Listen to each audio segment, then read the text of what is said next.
Welcome, everybody. I'm Blake Winburn. I am a partner at Orrick, which is a law firm that many of you, I think, know. Many of my colleagues are here. I'm from the energy and infrastructure practice, and so I had that group globally, but I'm not the keynote address here. I'm just here to help facilitate, and the keynote is Megan Sharp. Are we doing applause? All right, I think that's appropriate. Many of you in the room know Megan. She's been a regular feature at this event and a leader in this organization for a number of years. What is a new development is just within the last 6 months, no longer at BP Ventures, where you were for a number of years, but have moved over to Decarbonization Partners. So maybe a few words about that transition and what Decarbonization Partners is all about. Okay, great. It's fantastic to be back and see so many familiar faces, old friends. I was here in September. It was the first group event I had done post-pandemic, and it felt so great. And it's great to be back again with so many of you so quickly. There has been a big change in my life. When I was here in September, I was still with BP, but as of February 7th, I joined a new activity called Decarbonization Partners, which is a 50-50 JV with BlackRock and Temasek. I'll tell you a little bit about that in a second, but I thought I would start with some numbers. Those of you that know me know I like numbers. I don't like flies. 4.5 trillion. Yep. Okay, 4.5 trillion every year from now until 2050 is needed to deliver net carbon zero. Let me repeat that. 4.5 trillion every year from this year until 2050. That's what needs to be deployed to support innovation to deliver net carbon zero. So as a global citizen, I find that number overwhelming, right? As an asset manager, as an innovator, it's an opportunity. All right, and it's a historic opportunity, I would argue. And that is what BlackRock and Temasek are trying to capitalize on, no pun intended. It's the opportunity and helping to solve a global problem, right? And what's interesting is that's relevant to so many of you and your activity sets, just like it was relevant to BP. Many of the strategics in the audience are also on their decarbonization paths, and therefore I hope will be a co-investment partner in the activity set. I'll stop there. All right. Okay. Well, let's pick up on that last point, actually. I mean, because you mentioned the word partnering, and so as you think about the new platform, it's different than a CVC in some ways, some ways similar, but when you put those kind of numbers out into the market, lots of opportunities to partner and advance similar agendas. So how do you see that working potentially between a financial, if you will, venture capital investor in BlackRock and... Yeah, so what I would say is we're all asset managers, and that phrase was used earlier. And I think that harsh dividing line between strategics and financials that has been in play for so long is actually getting very blurred now. I don't see any financing rounds that don't have a mixture of what we would historically call financial and strategic VCs. Right. I just think that both sides now see the value of a co-invest model. Co-invest models make sense. Different partners, whether it's two strategics, two financial, a mixture of strategic financials, every partner that invests in a round hopefully brings complementary skill sets. I know for us at Decarbonization Partners, because of the areas that we're investing in and what we're looking for, I fully expect us to co-invest with strategics in just about every round. And it's my background. It's where I come from. I have seen the incredible value that the right strategic partner in the cap table or as a partner in another way can bring to these types of companies. We've made 3 investments since February, and they've all had a strategic closely related with the company. So it's an important to deliver this and to deliver this huge challenge. It's going to take partnership in all its forms. And when you think, very excellent point. When you think about that partnership, when you look into this audience and you think about the value that CVCs can bring. So when you're sitting in the cap table looking for co-investors, is it understanding the industry or being in a related industry? Is it governance? Is it maybe offtake or feedstock supply or some contractual relationship with the underlying business, or is it all the above that you're looking for? I think the answer can be all of the above. but for where Decarbonization Partners is playing. And this is the particular area of interest from Temasek and BlackRock. They're interested in us focusing on late venture early growth. What does that mean, late venture early growth? Think primarily Series C, Series D rounds. We wouldn't invest at pilot stage. We would invest, and our capital will often support that first commercial facility. So what we're really focusing on is that's risky, but it's scale-up risk. It's not binary technology risk. And so for us, what it often is deployment. It is deployment of these technologies. So for example, the second deal we did was an EV battery deal, and Porsche is the strategic partner, co-led the round. They're going to deploy these batteries in their vehicles in 2023. It's a strong commitment. It's a partnership. So it's about deploying so you can have impact. Decarbonization Partners is a dual-purpose fund. Right. We used to say that at BP. BP was also a dual-purpose fund. It was financial returns as well as strategic impact for the parent.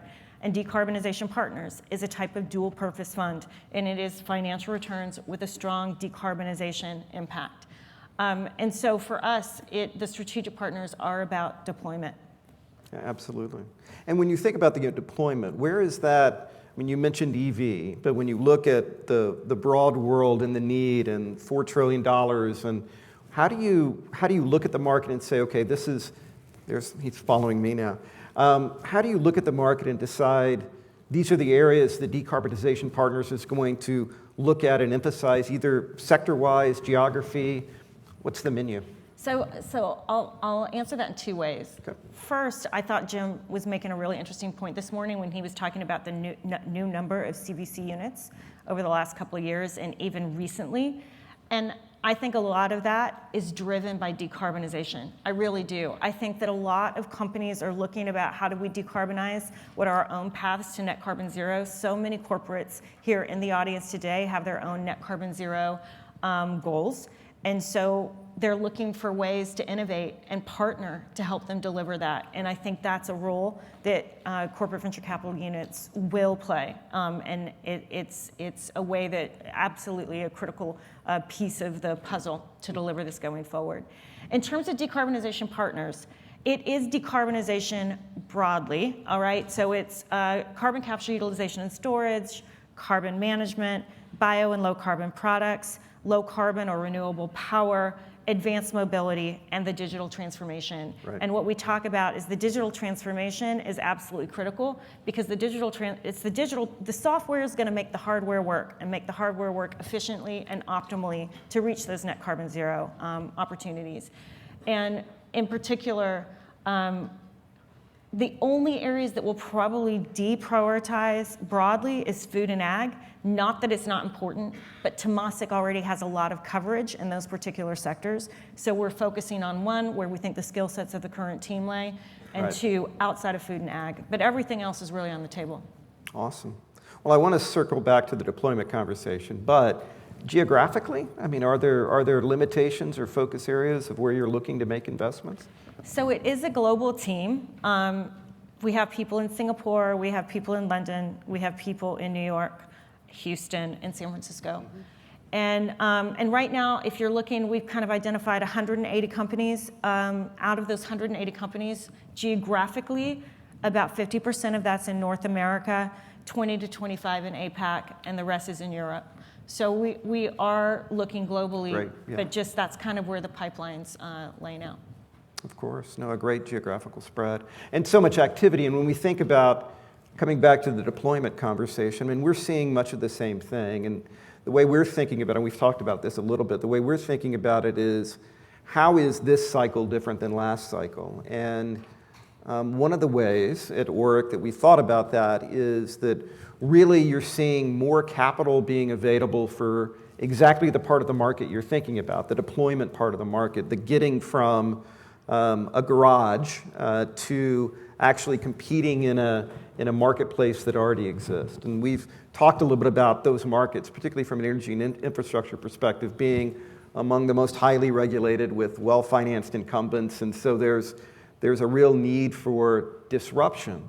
But when you think about that deployment stage, are you looking for capital that's going to, how do you think the technology versus the deployment is where I'm trying to get to? Because there's always going to be a technology element to it. And when you think about that technology risk versus the competitive marketplace risk, how do those two things weigh out in your investment decisions?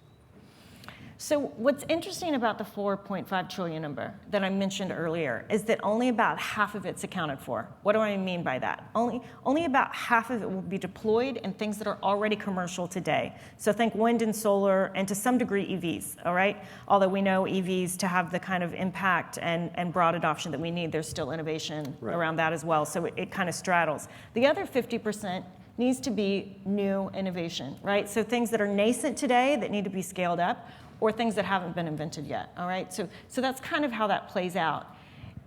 I'm an optimist, okay? And some experts, not all of them, if you look at what's happened over the last 10 years with solar is a great example of because what we need to make all this work is these new technologies. We have to drive down the cost curves. We need to reduce the carbon intensity, and we need to reduce the cost curves. Solar has come down 20% every year for the last 10 years. EVs are predicted to be at cost parity with internal combustion engines by 2024. All right, and some experts, some other experts in the room might disagree, but some experts are targeting that about 70% of sectors will be at cost parity with their more carbon-intensive counterparts by 2030. That's optimistic, but that's if you take the capital and deploy it where it's needed for the right opportunities. What I'll say, specifically to your question, and you and I talked a little bit about this before, that these aren't standalone opportunities, right? There's the R&D piece, there's the scale-up piece, there's deployment, which the strategics play such a huge role in, but they aren't standalone. There's all this infrastructure that also has to be invested in and created for these opportunities to be successful, whether it's the physical infrastructure. Pipelines need to be upgraded for hydrogen is one example. There are many others. Or the digital infrastructure that I mentioned earlier. We're going to have a digital piece, that the software that runs the hardware, but there's also, to make all of this work, the decarbonization world work, we're going to have to, there's a carbon accounting piece and a carbon markets piece, which is also software associated, that is also a critical piece of making all this work. It's got to be counted and tracked and authenticated, right? And valued in some way. So there's some relativity between paths that you're choosing. Absolutely. And when we think about actually the role of, and we see this in our own practice, particularly when you're looking at deployment, and we've talked about, for us, it's energy transition equals innovation plus deployment, and what we're trying to articulate there in our own practice is bringing together practitioners like myself that sit in M&A and financing and spend time doing renewables projects and carbon capture and storage with early stage investors. And that combination is really the combination that is going to open doors and really get to a point that's attracting this much capital. And are you seeing that when you look out at your competitors that maybe are not the traditional CVCs, maybe that they are, but when you look out on the market and you look out capital that's being allocated to this growth phase and the deployment phase, commercialization, are we in a cycle where you're comfortable that we're seeing enough, or at least there's enough opportunity, or are there headwinds that you're concerned about? So what I would say is, for those of us that have been investing in this space for 15 years, and there's a lot of us in the audience that started, we didn't call it decarbonization. 15 years ago, we called it alternative energy. Then it was clean tech 1.0. Then it was clean tech 2.0. Then it was climate tech. And now we're all using this really powerful language, decarbonization in support of net carbon zero. But what I would say is, I think things feel very differently to me at this point in time than any other time over the last 15 years. We have governments with net carbon zero goals, corporations, the technologies have improved. We just talked about solar, what's happened with solar and some of these other opportunities. There's customer demand for less carbon intensive products. There's shareholder demand, activist shareholders. There's this upswell. So I would say it really feels like the time is now. And for us, the particular opportunity that we saw and that Temasek and BlackRock really wanted to capture was, again, that what I would call late venture early growth. And that is, there's hundreds there's hundreds of early stage VC firms, and you need those because there's a lot of loss and failure at seed and Series A, but there's literally hundreds of VCs, covering what I would call seed and A.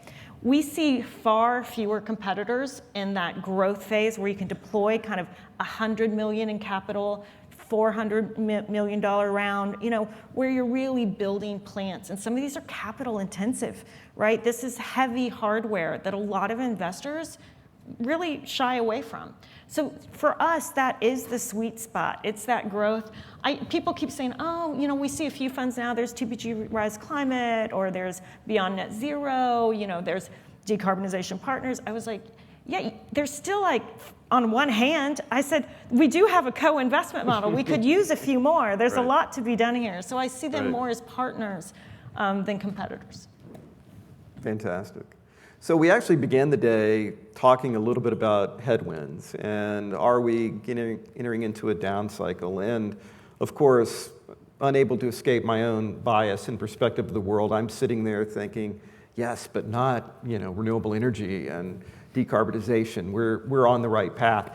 Would you agree with that? I mean, when you listed so many of the motivations, and we can talk about those, but when the market retrenches and technology kind of globally maybe retrenching, where does decarbonization, energy tech, climate tech, sustainability fit in that? Yeah, I guess I'd make two comments. One is it was really interesting to me at the very beginning of the pandemic. Of course, I was working at BP, and there was no demand for the energy majors product, right? And we all know the oil prices were through the floor. And I remember Bernard saying, I'm even more committed to diversification of BP and our net carbon zero goals because, by definition, diversification equals decarbonization, right? What's really interesting to me is now oil prices are going to the roof, and my new CEO, Larry Fink, was saying, especially with the energy security issues going on with the war between Russia and Ukraine, again, diversification equals decarbonization, right? That is what diversification, that's where it leads us. So to me, the time again is now. It doesn't matter whether oil prices are going through the floor or through the roof, the answer is still the same, right? So that's the first thing that I would say. And I've forgotten the second thing that I was going to say. Well, how about this one? So we are seeing a bit, you mentioned governments and government's role. And so certainly from the US's perspective, SEC guidance came out, not unexpected, but of course, even when something's expected and it finally comes out from the US government, everybody runs around, lawyers go crazy, issuing advice. There certainly feels like Europe is the same way, that we're moving from a period of aspirational commitments on a corporate level to commitments that are going to be enforced, to real sort of compliance type issues moving along that path. Absolutely, and I remembered my second point now. It was on markets and market volatility, which is very topical right now. And, Jim, you were mentioning public versus private markets and how we think about that and how BlackRock thinks about it. And I think a lot of portfolio managers is public portfolios, people are marking down their public portfolios by about 30% right now. It's not insignificant, right? Private portfolios really haven't been hit in the same way. Some portfolio managers may be marking down their portfolios by 5%. What I would say is it's still a fascinating time to be in the market because if you're a new fund, if you have a lot of 2021 exposure, I would argue you were investing kind of when valuations were at their height. And so you do have some exposure for those that have kind of more mature portfolios. But again, in private markets, we're not seeing it hit as hard as the public markets. For those of you entering the market now, like Decarbonization Partners, we've seen it's a great time to invest. Things that were unaffordable just a few months ago, valuations have come down, and we have much better negotiating positions with these companies.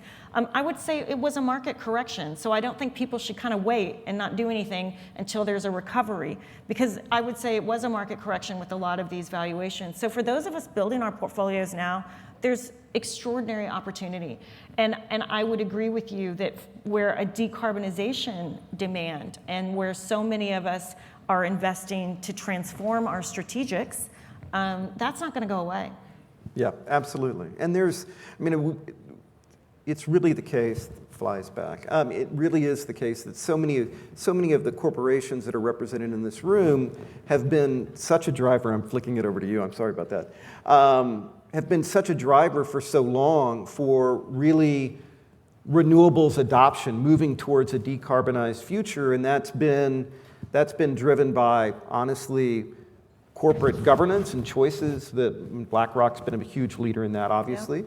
It's also being driven by shareholder values and consumer demand, and it does feel like that, notwithstanding supply chain issues, energy security issues, interest rates going up, all those things you would look at in the market, and frankly, the price of conventional energy rising as well, so improving balance sheets for a number of the oil and gas majors. It does feel like that, notwithstanding all of those headwinds, that there is very much of a drive for continued leadership out of corporates in looking at their own emissions, their own procurement of electricity through corporate PPAs, and continuing to be a real driver through groups like this. Absolutely, and again, to reference some of Jim's opening remarks, about the roles that CVCs play for strategics. I mean, when you're looking at innovation and where innovation is needed and where capital needs to go, and corporate and government, commitments, there's regions of the world that you won't be able to sell your product into because regulation is coming. There's Europe, right? Regulation is coming. So it's not an option. It's just how you get there. And I think a CVC unit it's an amazing tool in your arsenal in terms of helping to deliver a company's net carbon zero strategy. So, and happy to partner with you. I expect to partner in every deal we do with the strategics in the room to help. Fantastic. And that's a great last word. Thank you, Megan, very much. Much appreciated.